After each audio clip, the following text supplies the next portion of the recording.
பொய்யானத்தை காண முடியுமா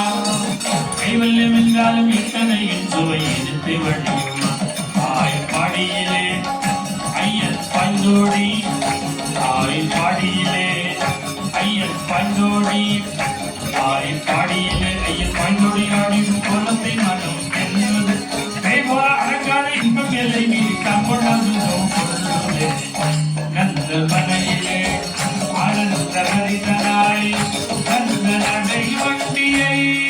அந்த பொருள் தள்ளி விட்டு கண்ணன் தொப்பு தொப்பு என்று கவிக்கு விழுந்து நடந்து